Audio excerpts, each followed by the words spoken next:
अगर आप आसमान को देखते हो तो आप देख सकते हो कि उसका रंग नीला है और आप इस बात को मान लेते हो कि आसमान हमेशा से ही ऐसा रहा है। लेकिन क्या आपने कभी सोचा है कि सारे रंगों में से नीला ही क्यों? तो आज की वीडियो में हम जानेंगे कि आसमान नीला क्यों होता है और उसके साथ ये भी जानेंगे कि आप दिन में आसमान में तारे क्यों नहीं देख सकते।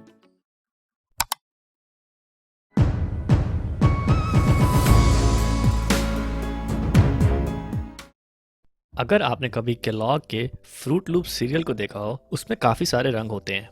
अब आप उन्हें सिर्फ इन 3 रंगों में अलग कर लो, हरा, नीला और लाल।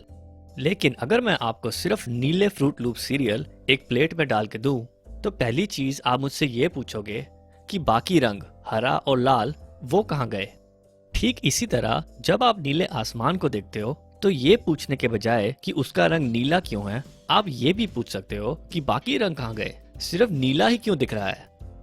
क्योंकि दरअसल सूरज दिखाई तो देता है पीले रंग का, लेकिन असली में उसका रंग शुद्ध सफेद है या वाइट है। लेकिन सफेद रंग या वाइट कलर क्या है? मैं समझाता हूँ वो रोशनी के प्राइमरी कलर या मूल रंगों के साथ, जो हैं लाल या रेड, हरा या ग्रीन और नीला या ब्लू। प्राइमरी या मूल रंगों का मतलब ये है कि इन 3 रंगों को मिला के आप कोई भी रंग बना सकते हो। मैं आपको एक उदाहरण देता हूँ या एग्जाम्पल देता हूँ। अगर आप सिर्फ लाल और हरे रंग को मिलाओ, नीले रंग का बिल्कुल भी उपयोग ना करो, तो वो पीला रंग बन जाता है। और अगर हरे रंग को बारीकी से देखना, अगर मैं थोड़ा गहरा करूँ इस तरह, जिसको डार्क ग्रीन भी कहते हैं, तो फिर उनको मिला के बन जाता है नारंगी या ऑरेंज। और अगर हम तीनों लाल, हरा और नीले रंग को मिलाएं तो सफेद रंग बन जाता है। अब जैसा कि मैंने आपको बताया कि सूरज का रंग सफेद है, इसका मतलब ये है कि तीनों रंग लाल, हरा और नीला सूरज की रोशनी में आ रहा होगा। अब से मैं लाल को R रेड के लिए, हरे को G ग्रीन के लिए और नीले को B ब्लू के लिए लिखूंगा। तो जब आप आसमान को देखते हो और केवल नीला रंग दिखता है, इसका मतलब है लाल और हरा रंग कहीं चला गया। पर कहाँ गया? चलो ये पता करते हैं। यहाँ मैं सूरज जो दाईं तरफ दिखाया हुआ है और सूरज की रोशनी धरती पर जाती हुई दिखा रहा हूँ। क्योंकि मैंने कहा था तीनों रंग धूप में होते हैं, मैं सफेद किरणों को अब तीनों रंगों में दिखा रहा हूँ। लेकिन धरती के ऊपर वायुमंडल है जिसको एटमॉस्फेयर कहते हैं। मैं एटमॉस्फेयर ही बोलूंगा क्योंकि वायुमंडल बार बार बोल के मेरा अपना वायुमंडल ना खराब हो जाए।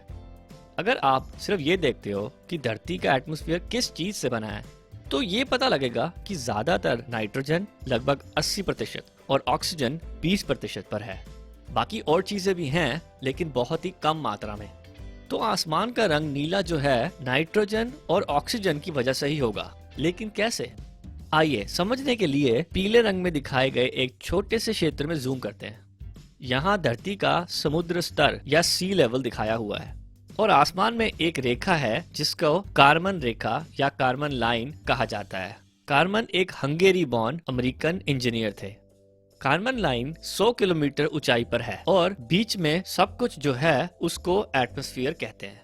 कारमन रेखा जो है उसके नीचे है एटमॉस्फेयर और उसके ऊपर है अंतरिक्ष या स्पेस। लेकिन जो नीला रंग दिखता है वो उससे भी ऊपर 160 किलोमीटर पे शुरू होता है। जैसे ही सूरज की रोशनी धरती के पास पहुंचती है, हम RGB भी दिखा सकते हैं। जब वो समुद्र स्तर से लगभग 160 किलोमीटर के पास पहुंचती है, वो नाइट्रोजन और ऑक्सीजन में आके टकराती है। मैं यहाँ छोटे गोले नाइट्रोजन और ऑक्सीजन के दिखा रहा हूँ समझाने के लिए। इन गोलों को मॉलिक्यूल या अणु कहते हैं हिंदी में। अब रेड, ग्रीन और ब्लू की सिर्फ एक किरण पे ध्यान देते हैं। जब वो नाइट्रोजन और ऑक्सीजन के मॉलिक्यूल से आके टकराती है इस तरह, अब कुछ जादुई होता है जिसकी वजह से आसमान नीला होता है। आपने इंद्रधनुष या रेनबो देखा होगा। एक तरफ उसके लाल रंग होता है और दूसरी तरफ वायलेट रंग। लेकिन वायलेट के ठीक बाद अल्ट्रा वायलेट या UV कलर होता है जिससे हमारी आंखें देख नहीं सकती। लाल से वायलेट तक तो दिखता है, लेकिन उस रेंज के बाहर नहीं दिखता। और UV RGB रंगों के साथ सूरज की रोशनी में आती है।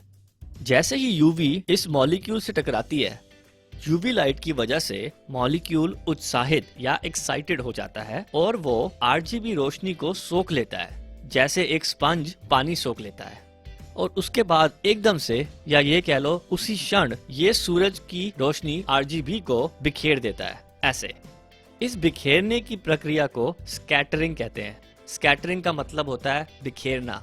स्कैटरिंग में आरजीबी किरणें हर दिशा में जाती है, लेकिन बिल्कुल सीधे जाने के बजाय ज्यादातर बगल में या साइड में ज्यादा जाती है।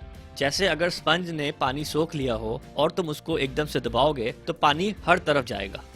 फिर याद रखें कि ये बिखेरना यूवी के कारण हो रहा है। अगर यूवी ना होती तो किरणें बस नाइट्रोजन या ऑक्सीजन के बीच में से निकल जाती, ऐसे बिना किसी रुकावट के, जैसे रोशनी किसी कांच में से बिना किसी रुकावट के निकल जाती है। दूसरी बात, कितनी स्कैटरिंग या कितना रंग बिखरता है ये रंग पर भी निर्भर करता है, और स्कैटरिंग तीनों रंगों के लिए अलग होती है। अगर आप इंद्रधनुष को देखो तो ये समझना बहुत सरल है। जो भी रंग अल्ट्रा वायलेट के सबसे करीब है वो सबसे ज्यादा बिखरता है या स्कैटर होता है। जैसे यहाँ वायलेट सबसे ज्यादा स्कैटर होगा और हरा रंग उससे थोड़ा कम, और लाल सबसे कम बिखरेगा या स्कैटर होगा।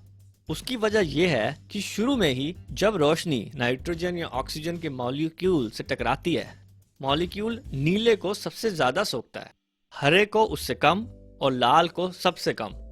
तो जब वो स्कैटर करता है, नीला सबसे ज्यादा स्कैटर होता है, हरा उससे कम और लाल सबसे कम। तो लाल काफी सारा उसमें से सीधा ही निकल जाता है, सोखे बिना। बिखरता है लेकिन बहुत कम, क्योंकि सोखा ही नहीं तो बिखरेगा क्या। हरा उससे कम सीधा निकलता है लेकिन लाल से ज्यादा बिखरता है, और नीला सबसे कम सीधा निकलता है और सबसे ज्यादा बिखरता है या स्कैटर होता है। अब मैंने यहाँ 3 रंग अलग अलग दिखाए हैं समझाने के लिए। होता ये सब एक ही मॉलिक्यूल में है ऐसे, और पूरे आसमान में अनगिनत नाइट्रोजन और ऑक्सीजन के मॉलिक्यूल्स में। और जब आप धूप में निकलते हो और सूरज की ओर देखते हो तो क्योंकि ब्लू सबसे ज्यादा स्कैटर होके बिखर जाता है, तो लाल और हरी किरणें सीधी आ जाती हैं आपकी तरफ। और अगर आपको याद हो, रेड और ग्रीन रंग मिला के पीला रंग बन जाता है, इसलिए सूरज पीला दिखाई देता है, लेकिन उसकी रोशनी होती सफेद ही है। हाँ, तुम्हारी तरफ नीला रंग भी आता है, लेकिन वो इतनी कम मात्रा में होता है कि दिखाई नहीं देता। और आसमान में बाकी सारे नाइट्रोजन एंड ऑक्सीजन मॉलिक्यूल से नीला रंग इस तरह हर दिशा से आपकी आंख तक पहुंचता है और आसमान नीला दिखाई देता है।